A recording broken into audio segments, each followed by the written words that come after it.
نحمده ونصلي ونسلم على رسوله الكريم اما بعد فاعوذ بالله من الشیطان الرجیم بسم اللہ الرحمن الرحیم۔ آج کے درس میں طہارت کے تعلق سے اور ستر عورت کے تعلق سے ہماری بہنوں کے لیے جو ضروری مسائل ہوتے ہیں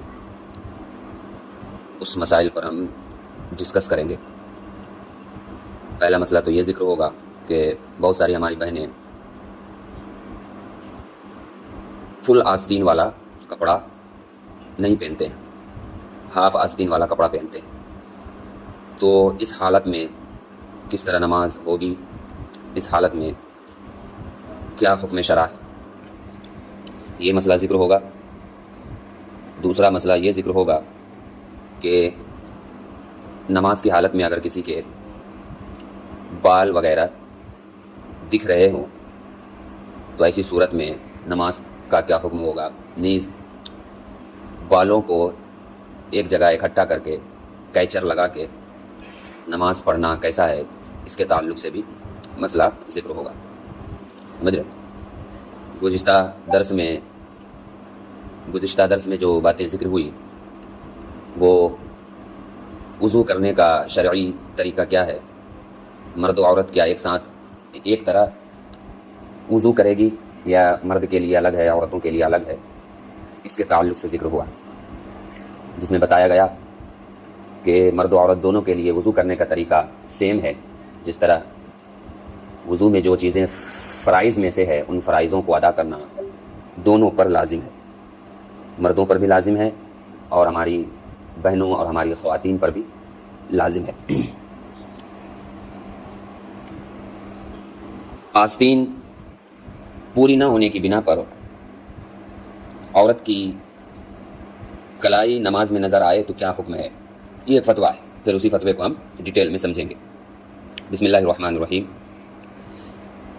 عورتوں کے لیے جو چیزیں ضروری ہے نماز کے تعلق سے ستر عورت کے باب میں،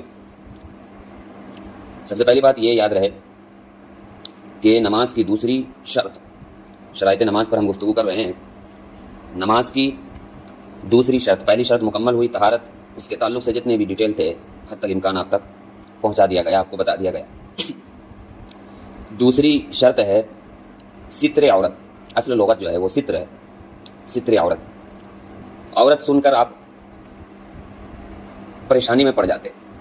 عورت کا مطلب ہے چھپانا، عورت کا مطلب ہے چھپانا، اور ستر کا مطلب ہے یعنی وہ کون سی چیزیں ہیں جس کا چھپانا مرد کے لیے ضروری ہے، جس کا چھپانا خواتین کے لیے ضروری ہے۔ تو ہم خواتین پر زیادہ توجہ دیں گے، یہاں پر ان کے احکام بتائیں گے۔ اسلامی بہن کے لیے ان 5 اعضاء، منہ کی ٹکلی، دونوں ہتھیلیاں، ہتھیلی تو جانتے ہوں گے آپ، اور دونوں پاؤں کے تلوے کے علاوہ سارا جسم چھپانا لازم ہے۔ منہ کی ٹکلی کا مطلب یہی ہے کہ آپ پیشانی سے لے لیجئے ٹھڈی کے تھوڑا اوپر تک، اور اس کان کی لو سے لے لیجئے اس کان کی لو تک، یہ پورا فیس ہے، پورا چہرہ ہے، اسی کو منہ کی ٹکلی بھی کہتے ہیں اردو زبان میں۔ تو عورت کا جو ستر ہے، عورت کا جو جن چیزوں کا چھپانا ضروری ہے، ان تینوں کے علاوہ تمام چیزوں کا چھپانا لازم اور ضروری ہے۔ سمجھ رہے؟ ہتھیلیاں جو ہے یہ ستر عورت میں سے نہیں ہے، اور دونوں پاؤں کے جو تلوے ہیں، تلوے اوپر کا حصہ نہیں، تلووں کے علاوہ سارا جسم چھپانا لازم ہے۔ سمجھ رہے؟ اور مرد کے لیے ناف سے لے کر گھٹنے تک کا چھپانا یہ لازم اور ضروری ہے۔ یہ تو ستر عورت ہوا۔ اب اس کے تعلق سے جتنے بھی مسائل آئیں گے اس پر ڈسکس کریں گے ہم۔ مثال کے طور پر نماز کی حالت میں یہ کھل جائے، نماز کی حالت میں ایسا ہو جائے، نماز کی حالت میں یہ ہو جائے تو ایسی صورت میں نماز کا کیا حکم ہوگا، اس کے بارے میں ہم جانیں گے۔ وہی کہ ہاف آستین والا کپڑا اگر کوئی خواتین پڑھ کر نماز پڑھ رہی ہے، پہن کر نماز پڑھ رہی ہے، تو ایسی صورت میں کیا حکم ہوگا، اس کے تعلق سے مسئلہ ذکر کیا جا رہا ہے۔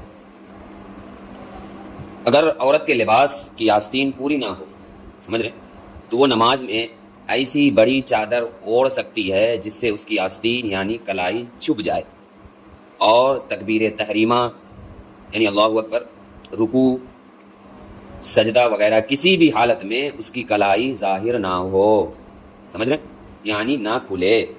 اچھے طریقے سے چادر کا استعمال کر سکتی ہے، جو بہنیں ہماری ہاف آستین والا کپڑا پہن کر نماز پڑھنے کا ارادہ کر رہی ہے، تو اس کے لیے یہ لازمی اور ضروری ہے کہ وہ اچھی چادر، پاک صاف چادر اوڑھ لے، جس سے اس کی آستین یعنی کلائی چھپ جائے، اور تکبیر تحریمہ یعنی اللہ اکبر کہنے میں، رکوع کرنے میں، سجدہ کرنے میں کسی بھی حالت میں اس کی کلائی ظاہر نہ ہو۔ لیکن اگر نماز کی کسی حالت میں اس کی کلائی کا اتنا حصہ نماز میں ظاہر ہو گیا جو مکمل کلائی کے چوتھے حصے سے کم ہو، تو اس کی نماز نہیں ٹوٹے گی، سمجھ رہے۔ البتہ اگر کلائی کا چوتھا حصہ یا اس سے زیادہ ظاہر ہو گیا اور 3 تسبیح یعنی 3 بار سبحان اللہ کہنے میں جتنا وقت لگتا ہے اتنا وقت ظاہر رہا، یا عورت نے اسی حالت میں رکوع یا سجدہ یا نماز کا کوئی مکمل رکن ادا کر لیا، تو اس کی نماز ٹوٹ جائے گی۔ لیکن اگر اس سے پہلے یہ حصہ چھپ گیا تو نماز نہیں ٹوٹے گی۔ نیز اگر تکبیر تحریمہ نماز کے شروع کی تکبیر ہی ایسی حالت میں کہی کہ کلائی کا چوتھا حصہ کھلا ہوا ہو، تو نماز شروع ہی نہیں ہوگی، سمجھ رہے ہیں۔ یعنی یہی بتانا چاہ رہے ہیں کہ کلائی کا چوتھا حصہ کھلا ہوا ہو تو نماز شروع ہی نہیں ہوگی۔ یہ نماز سے پہلے کی حالت کے بارے میں بیان کیا جا رہا ہے۔ بعد یعنی داخل نماز اور ایک ہوتا ہے خارج نماز۔ ہم نے چالو کیا نماز اس حالت میں کہ ہمارا کلائی کا چوتھا حصہ کھلا ہوا تھا، تو ایسی صورت میں آپ کی نماز ہی شروع نہیں ہوگی،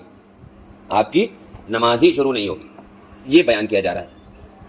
یوں ہی اگر نماز کی کسی بھی حالت میں جان بوجھ کر بلا ضرورت چوتھا حصہ کھولا، تو جان بوجھ کر چوتھا حصہ کھولنے کی وجہ سے نماز فوراً ٹوٹ جائے گی۔ وہی بات بیان کیا جا رہا ہے۔ ایک ہوتا ہے انجانے میں کھل گیا، ایک ہوتا ہے جان بوجھ کر کھول دیے، ایک ہے نماز شروع کرنے سے پہلے ہی کھلا ہوا تھا، سمجھ رہے۔ تینوں میں ڈیفرنس ہے، تینوں کا حکم الگ الگ ہے۔ اگر اس حصے کا چوتھا حصہ یا اس سے زیادہ کھلا ہوا نماز شروع کرنے سے پہلے ہی تھا، تو نماز آپ کی شروع ہی نہیں ہوئی۔ اگر اس حصے کا چوتھائی حصہ یا اس سے زیادہ حالت نماز میں ہوا تو نماز آپ کی نہیں ہوگی، سمجھ رہے۔ اسی طرح انجانے میں ایسا کیا تب بھی آپ کی نماز نہیں ہوگی۔ یوں ہی اگر نماز کی کسی بھی حالت میں جان بوجھ کر بلا ضرورت چوتھا حصہ کھولا، تو جان بوجھ کر چوتھا حصہ کھولنے کی وجہ سے نماز فوراً ٹوٹ جائے گی۔ مزید یہ خیال بھی رہے کہ دونوں کلائیاں جسم کا الگ حصہ ہے، سمجھ رہے ہیں۔ ہاتھ کی جو کلائی ہے، کلائی آپ دیکھ رہے ہیں، انگلی سے تھوڑا ادھر سائڈ دیکھیں گے کہ ایک ہڈی نکلی ہوئی ہوتی ہے، وہاں سے کلائی ہے، تو یہ الگ حصہ ہے، اس کا چوتھا حصہ ناپا جائے گا، سمجھ رہے۔ 1 2 3 4 1 2 3 2.5 یعنی ڈھائی حصے آ رہے ہیں، ڈھائی انگلی آ رہی ہیں، تو کلائی یہ جسم کا الگ حصہ ہے، وہ بیان یہاں پہ کیا جا رہا ہے۔ جسم کا الگ الگ عضو، سیپریٹ پارٹ جس کو بولتے ہیں۔ یہ خیال بھی رہے کہ دونوں کلائیاں جسم کا الگ الگ حصہ ہے، عضو ہے، لہٰذا اگر دونوں کلائیوں میں سے چوتھائی سے کم حصہ ظاہر ہو، لیکن وہ دونوں ظاہر ہونے والے حصے مل کر ایک کلائی کے چوتھے حصے کے برابر بن جائیں تو بھی نماز ٹوٹ جائے گی۔ یہاں پر ایک مسئلہ ذکر ہو رہا ہے کہ دونوں کلائی کے کچھ حصے کھلے ہوئے تھے، تو اب کس طرح ہم انومان لگائیں گے، اندازہ لگائیں گے، اب شریعت کا کیا حکم ہوگا، اس کے تعلق سے بیان کیا جا رہا ہے کہ اگر دونوں کلائیوں میں سے چوتھائی سے کم حصہ ظاہر ہو، یعنی کچھ لیفٹ ہینڈ کے کلائی کے حصے ظاہر ہو رہے تھے، کچھ رائٹ ہینڈ کے کلائی کے حصے ظاہر ہو رہے تھے، مگر جو ظاہر ہو رہا تھا وہ چوتھائی سے کم تھا، مگر ظاہر ہو رہا تھا دونوں ہاتھ کے، تو ایسی صورت میں حکم شرع یہ ہے کہ ظاہر ہونے والے حصے مل کر یعنی دونوں حصے کو ملائیں گے، جتنا ظاہر ہو رہا تھا، جتنا دکھ رہا تھا،